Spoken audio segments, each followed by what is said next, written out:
اعوذ باللہ من الشیطان الرجیم بسم اللہ الرحمن الرحیم۔ سب ویڈیو دیکھنے اور سننے والوں کو السلام علیکم۔ ہمارے چینل کے پیارے ویورز، آج ہم تلاوت کریں گے سورہ توبہ کی آیت نمبر 94 اور 95، یعنی کہ آیت نمبر 94 اینڈ 95 انشاءاللہ تلاوت کریں گے ترجمہ کے ساتھ اور تفسیر کے ساتھ۔ تو چلیں شروع کرتے ہیں آج کا سبق، لیکن شروع کرنے سے پہلے چینل کو سبسکرائب کریں اور بیل نوٹیفیکیشن کو آن کریں تاکہ اگلی ویڈیو آپ کو آسانی سے ملتی رہے۔ اور آج ایک بات اور بھی کہ آج ہم انشاءاللہ سپارہ جو ہے وہ 11واں شروع کر رہے ہیں، 11واں سپارہ شروع کر رہے ہیں، اور یہ ہے سورہ توبہ کی آیت نمبر 94 سے 11واں سپارہ شروع ہو رہا ہے۔ تو الحمدللہ ہم آج 11 پارے تک پہنچ گئے ہیں۔ تو شروع کرتے ہیں آج کا سبق۔ اعوذ باللہ من الشیطان الرجیم بسم اللہ الرحمن الرحیم۔ یعتذرون، وہ بہانے بنائیں گے، الیکم، طرف تیرے، الی طرف، کم کے میننگ تیرے، یعتذرون وہ بہانے بنائیں گے۔ اگر تعتذرون ہو جاتا تو پھر تم بہانے بناؤ گے ہو جاتا، لیکن ادھر ہے یعتذرون، تم وہ بہانے بنائیں گے، الیکم طرف تیرے، یعنی چونکہ قرآن مجید محمد صلی اللہ علیہ وآلہ وسلم کی طرف جو ہے نزول ہوا ہے، نازل ہوا ہے، تو اس لیے یعنی محمد صلی اللہ علیہ وسلم کے آگے وہ بہانے بنائیں گے۔ اذا، جب، رجعتم، واپس لوٹو گے تم، الیہم، طرف ان کے، یعنی ان میں جب واپس آؤ گے، قل، کہہ دو میرے پیارے نبی، قل کے میننگ ہے کہہ دو، لیکن میرے پیارے نبی ہم ادب سے کہتے ہیں کیونکہ اللہ تعالیٰ محمد صلی اللہ علیہ وآلہ وسلم کو ہی فرما رہے ہیں۔ قل لا تعتذروا، کہہ دو میرے پیارے نبی، نہ تم بہانے بناؤ، اب ادھر تعتذروا آ گیا، تم بہانے بناؤ، لن نؤمنا، نہیں ہم یقین کریں گے، لکم، تمہارا، قد، تحقیق، نبأنا اللہ، خبر دی ہم کو اللہ نے، نبا، خبر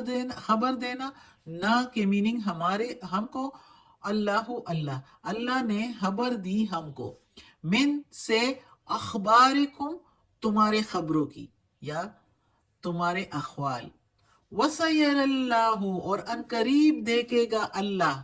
وا کے میننگ اور، سین زبر سا کے میننگ ان قریب، یرا کے میننگ دیکھے گا، اللہ دیکھے گا، عملکم، عمل تمہارے، وَرَسُولُهُ، اور رسول اس کا،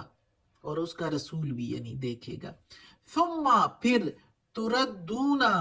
تم لوٹائے جاؤ گے، الی، طرف، عالم الغیب، عالم کا میننگ علم جاننا، غیب کا میننگ غیب، والشہادت، اور کھلے کا یا ظاہر کا، پھر کھلے یا پھر غیب اور کھلے کا علم جاننے والے کی طرف تم لوٹائے جاؤ گے، فَيُنَبِّئُكُمْ، پھر خبر دے گا تم کو، فا کے میننگ پھر، یو کے میننگ وہ، نبئو، خبر دے گا، کم کے میننگ تم کو، اس ایک ورڈ میں پورا جملہ ہے، پھر وہ خبر دے گا تم کو، بما، ساتھ جو، کن تم تھے، تعملون، تم عمل کرتے، پھر جو تم عمل کرتے تھے اس کی خبر دے گا تم کو اللہ۔ اب یہ آیت بھی، اس میں بھی ادھر سورہ یعنی پارہ 11 جو شروع ہو رہا ہے، تو اس میں بھی غزوہ تبوک کا ہی قصہ چلا آ رہا ہے، اور اس میں اللہ تعالیٰ کہتا ہے محمد صلی اللہ علیہ وآلہ وسلم کو کہ جب تم واپس آؤ گے غزوہ تبوک سے تو پھر یہ منافقین جو ہے تمہارے آگے جو ہے بہانے بنائیں گے، جس طرح جاتے ہوئے انہوں نے بہانے بنائے تھے کہ ہم جو ہے لڑائی نہیں جانتے ورنہ تو چلے جاتے، کوئی کہتا تھا کہ یا رسول اللہ میں تو عورتوں کو، خوبصورت عورتوں کو دیکھ کے تو پھسل جاتا ہوں، کہیں گناہ میں نہ گرفتار ہو جاؤں، اپنے آپ کو بڑا پاک صاف ظاہر کرتے ہوئے اور گناہ سے بچنے کا کہتے ہوئے تو عذر پیش کیے، بہانے بنائے،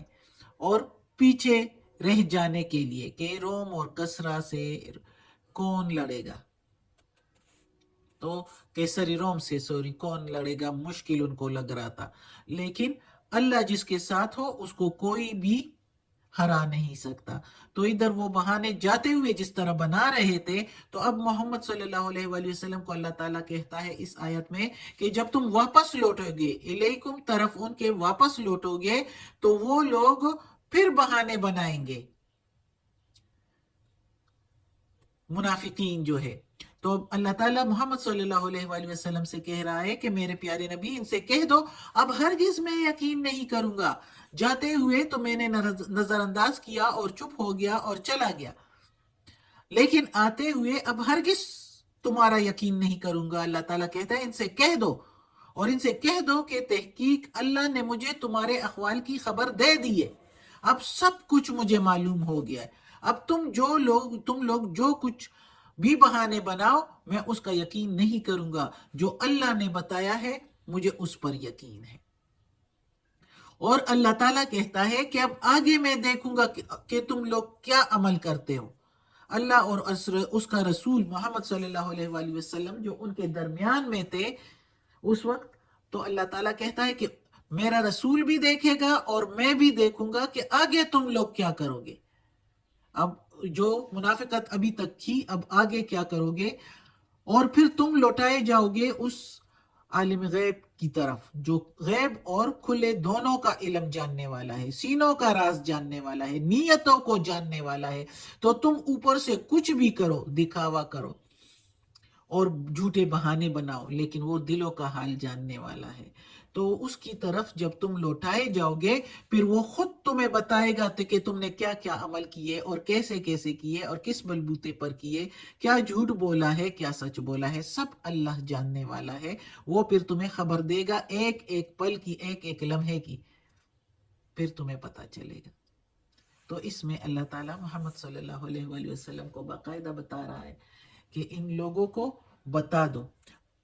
کہ یہ لوگ جو ہے یہ اب جو بھی بہانے بنا رہے ہیں یہ فضول ہیں ان کے.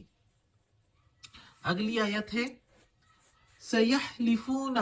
ان قریب وہ قسمیں کھائیں گے، باللہ ساتھ اللہ کی، یعنی اللہ کی قسمیں کھائیں گے، لکم تمہارے لیے یعنی تمہارے آگے، اِذَا انقلبتم جب تم لوٹ کر آؤ گے، الیہم طرف ان کے، لِتُعْرِضُوا عَنْهُمْ تاکہ تم اعراض کر لو ان سے، یعنی تاکہ تم درگزر کر لو یا تم چھوڑ دو ان کو، نظر انداز کر لو ان کو. فَأَعْرِضُوا عَنْهُمْ پس اعراض کر لو ان سے. اب ادھر لِتُعْرِضُوا کی میننگ ہم لیں گے نظر انداز کر دو ان کو یعنی، اور ادھر ہم لیں گے میننگ کہ نظر انداز کر لو، لیکن اس طرح نظر انداز کر لو کہ ان سے منہ ہی پھیر لو، ان کو چھوڑ ہی دو ان کے کاموں میں سرگردان. انہم بے شک وہ، رجسن گندے ہیں، ناپاک ہے، رجسن ومأواہم اور ٹھکانہ ہے ان کا جہنم دوزخ. رجسن ناپاک، ومأوا اور ٹھکانہ ہم ان کا جہنم دوزخ، جزاء بما کانوا یکسبون جو بدلہ ہے بسبب اس کے جو وہ کماتے تھے. بیما کا میننگ بسبب ہم لیں گے، کانو کے میننگ تھے، یکسبون وہ کماتے تھے، یعنی جو عمل انہوں نے برائی کیا ہے، جو برائی کے ساتھ انہوں نے کمایا ہے، گناہ ہے، تو اس گناہوں کا بدلہ ان کو ملے گا جہنم کی صورت میں. تو اب اس آیت میں اللہ تعالیٰ پھر کہتا ہے کہ پچھلی آیت میں تو بہانے بنائیں گے، اب ادھر اللہ تعالیٰ کہتا ہے کہ وہ قسمیں بھی کھائیں گے اور اللہ کی قسمیں کھائیں گے، جھوٹی قسمیں کھائیں گے تمہارے آگے جب تم لوٹ کر آؤ گے. تو اللہ تعالیٰ نے صاف بتا دیا کہ ان کی یہ قسمیں بھی جھوٹی ہے، اس کا یقین نہ کرنا اور ان کو نظر انداز کر دو. لیکن نظر انداز کا مطلب یہ نہیں کہ نظر انداز اس کی غلطیوں کو نظر انداز کر کے اور ان کے ساتھ پھر بھی اچھا برتاؤ کیا جائے، نو، بالکل نہیں. ان کو نظر انداز کر کے ان سے منہ ہی پھیر لو، ان کو ان کی سرکشی میں سرگردان رہنے دو. اور وہ جو اسی طرح سرکشی کر رہے تھے، شیطان کا ساتھ دے رہے تھے اور دین اسلام کے خلاف چل رہے تھے ابھی تک منافقت کر کے، تو اب ان سے منہ پھیر لو اور سارے مسلمان بھی ان کے ساتھ منہ پھیر لے اور ان کے ساتھ ایسے رویہ اختیار کر لے کہ وہ خود ان کو احساس ہو کہ اب ان کی کوئی جگہ نہیں ہے مسلمانوں کے محفل اور مجلس میں، ان کی کوئی جگہ نہیں ہے، ان کی عزت نہ کی جائے، ان کی جو عدالت میں ان کے گواہ بھی جو ہے ان کو نہ مانا جائے، ان کے ساتھ کوئی بھی اچھا رویہ مسلمان نہ رکھے، یعنی ان کی غلطیوں کو ان کو نظر انداز تو کر دو، جب وہ قسمیں کھاتے ہیں بہانے بناتے ہیں چھوڑ دو ان کو ان کے حالت پر، لیکن نظر انداز کا مطلب یہ ہے کہ ان سے نظر انداز تو کر دو لیکن ان سے دوستی نہ رکھی جائے، ان کی حمایت نہ کی جائے، کوئی محبت اور پیار کا معاملہ نہ کیا جائے۔ یہ معاملات اب 9 سال تک جب وہ ٹھیک نہیں ہوئے تو ان پر اب کوئی اثر نہیں ہونے والا، ان کے ساتھ اب کوئی بھی ایسا معاملہ نہ کیا جائے کہ ان کو اسلام کے راز بھی معلوم ہو، ان سے اپنے راز بھی چھپائے ہی رکھو، دوستی ہی نہ رکھو، اس کا مطلب ہے۔ اور یہ لوگ ہے ہی پلیت ناپاک،